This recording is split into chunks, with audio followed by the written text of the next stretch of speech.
Hey, a couple of years ago, a couple of interviewers remarked to Ferlinghetti, and they said, "Boy, you had quite a stable of talent when you started City Lights back in the '50s." Ferlinghetti said, "There's nothing stable about those guys. I had Bob Kaufman, Allen Ginsberg, Gregory Corso, Jack Kerouac. They were talented, but they weren't stable." But City Lights has prevailed, and New Directions has prevailed. So I'm going to read a couple from Coney Island of the Mind by Ferlinghetti and a couple from Pictures of a Gone World. "Don't let that horse eat that violin," cried Chagall's mother. But he kept right on painting and became famous and kept on painting the horse with violin in mouth.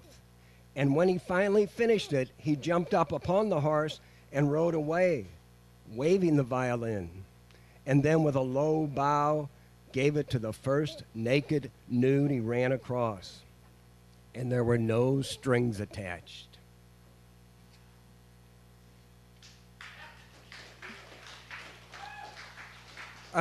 Check out Marc Chagall, the painter, if you get a chance. A lot of his stuff is online.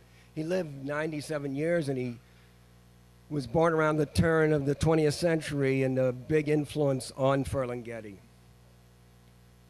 One of those paintings that would not die, its warring image, once conceived, would not leave the leaded ground, no matter how many times he hounded it into oblivion. Painting over it did no good. It kept on coming through the wood and the canvas. And as it came, it cried to him a terrible bedtime song, wherein each bed a grave, mined with unearthly alarm clocks. They hollered horribly for lovers and for sleepers. Thanks. Constantly risking absurdity and death whenever he performs above the heads of his audience. The poet, like an acrobat, climbs on rhyme to a high wire of his own making, and balancing on I-beams above a sea of faces, paces his way to the other side of day, performing entrances and sleight of foot tricks and other high theatrics, and all without mistaking anything for what it may not be.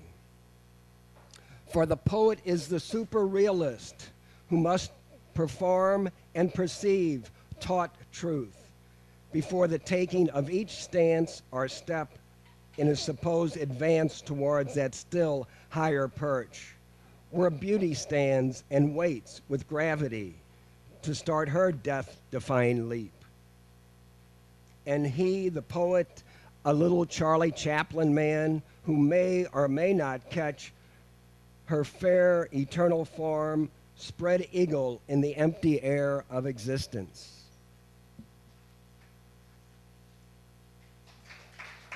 Thank you. Johnny Nolan has a patch on his ass. Kids chase him through screen door summers, through back streets of all kinds of memories.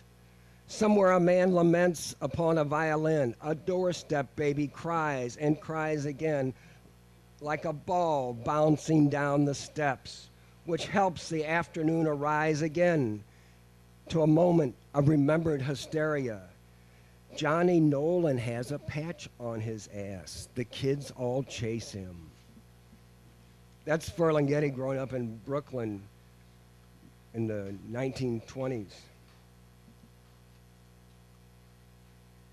Okay, just a couple from Pictures of the Gone World.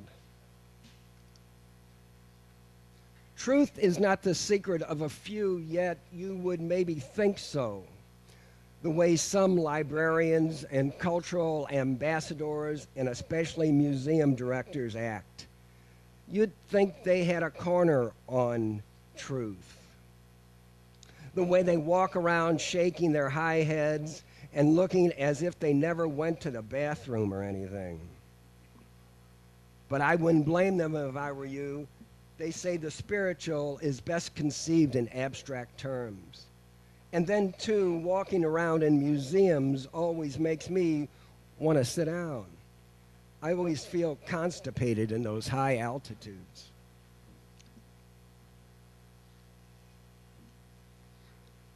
Fortune has its cookies to give out, which is a good thing, since it's been a long time since that summer in Brooklyn when they closed off the street one hot day and the firemen turned on their hoses and all the kids ran out into the water in the middle of the street, and they were maybe a couple dozen of us out there with the water squirting up to the sky and all over us. There was maybe 6 of us kids all together, running around in our bare feet and birthday suits. I remember Molly back then. The firemen stopped squirting their hoses all of a sudden and went back to their firehouse and started playing pinochle again, just as if nothing had ever happened. Well, I remember Molly looked at me and ran in because I guess her and I were really the only ones truly there. Thanks. It was a face which darkness could kill in an instant, a face as easily hurt by the laughter or light. We think differently at night, she told me once, lying back languidly. And she could quote Cocteau. I feel there is an angel in me, she'd say, whom I am constantly shocking. Then she would smile and look away, light a cigarette for me, sigh and rise and stretch that beautiful anatomy and let a stocking fall. Thanks.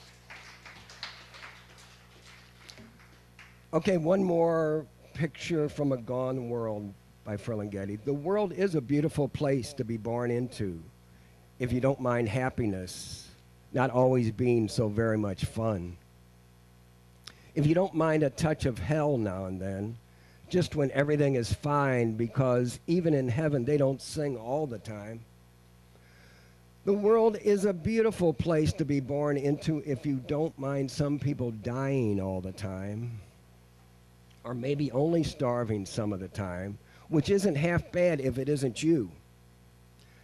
The world is a beautiful place to be born into if you don't much mind a few dead minds in higher places, or a bomb or two now and then in your upturned face, and other such improprieties as our name brand society is prey to with its men of distinction and men of extinction and its priests and other patrolmen and its various segregations and congressional investigations and other constipations that our fool flesh is heir to.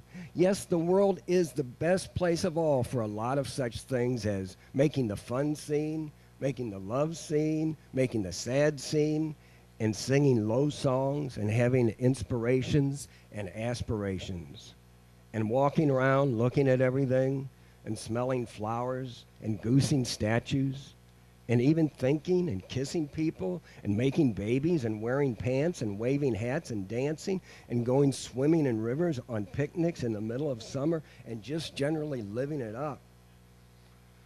Yes, but then right in the middle of it comes the smiling mortician.